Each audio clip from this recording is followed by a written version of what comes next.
The major item on the order paper of Monday, which was the beginning of the week, was supposed to be discussion on the rules of procedure, a draft of which has been given to all delegates the previous week.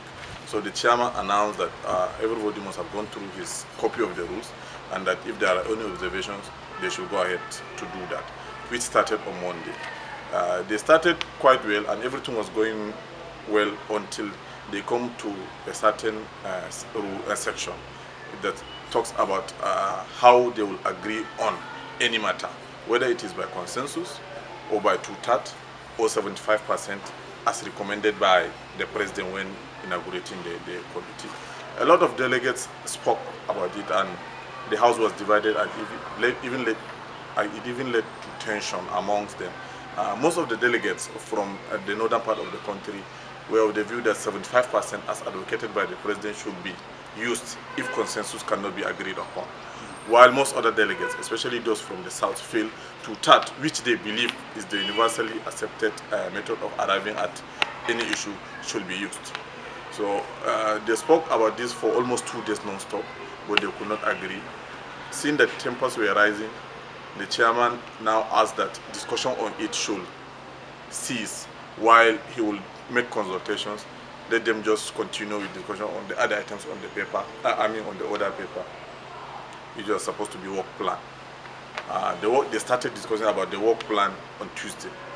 Most of the items on the work plan have to do with committee works, and the terms of reference for most of the committees are what the conference general hope to achieve in the 3 months that were given to them. But discussion still reverberated back to the issue of how do they decide on anything. The delegate brought it up, and again tempers rose. So the chairman had to now stop discussion again, ask for a recess, so that he will go and consult.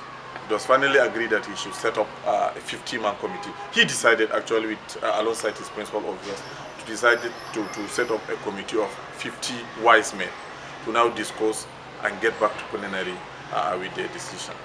And he again adjourned the matter to, sitting proper till Monday. The committee sat yesterday, and we understand they are still sitting today to find a way out of the logjam. That's one. But before even setting up the 50-man committee, there was this issue of women agitating for equal representation with their male counterparts at plenary.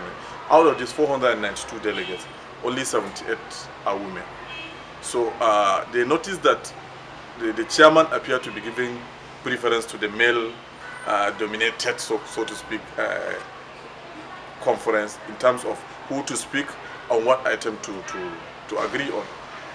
Most of the delegates, especially the male, while they were adopting the rules, they made reference to certain aspect of the rules requiring the secretary, which is a female, Mrs. Gloria Zinge, to sign documents on behalf of the conference.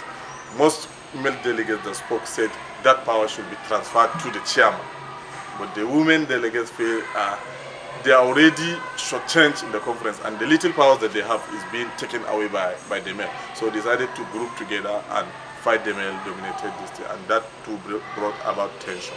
On Wednesday, before even the commencement of plenary proper, the Lamido has ostensibly written to the secretariat requesting that he wanted to speak, because for like 2 days he had been wanting to speak on a matter that disturbed him, but he was not given the chance to do so. The chairman now asked him to speak, and he obviously was responding to an earlier submission by one of the delegates from the South, Edwin Clark, who vehemently wanted to assert his position that some people wanted status quo to be maintained. That is why they are against two-thirds. 75% must be maintained, and he was like a little bit threatening. So the Lamido felt that the southern delegates have an agenda which they believe the North are trying to thwart, which may lead to the disintegration of Nigeria. And he made a statement to the effect that it's not as if the North is afraid of this country going apart. And he gave example with his kingdom, saying that as an emir of Lamido, his kingdom used to transcend beyond Nigeria up to Cameroon Republic.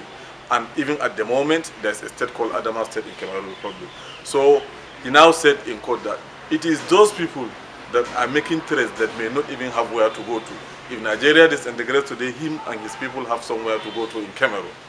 That too now raised tension again, because one thing that was clear from the president's speech was that no mention should be made at all of the disintegration of Nigeria.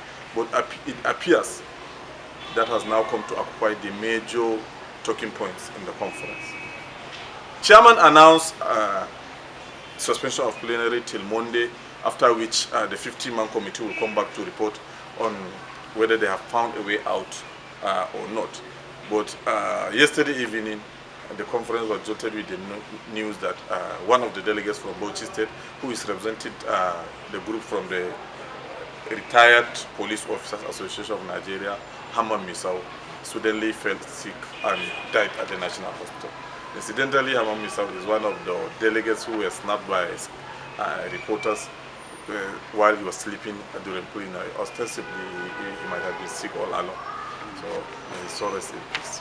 The major issues I can say that the committee has succeeded in doing is to arrive at the 50-man committee. The 50-man committee will decide the future of this conference. If they are able to arrive at the decision, and because arriving at a decision by the 50-man is one thing, the other delegates accepting what they have decided is another thing. So it is hoped that the delegates will agree with whatever it is that they have decided, so that the conference can really start. Because as it is now, 2 weeks have been wasted. They have not achieved anything that they want to achieve. What we expect next week, the first item I'm sure on Monday will be the report of the committee that was set up. So the first thing they will do is to announce the resolution they have reached by Monday. If it is acceptable to plenary, I'm sure they will make progress, agree on the rules, and then start discussion proper. And then secondly, and most importantly, I'm sure they will set up committees by next week, and the committees will go and start work.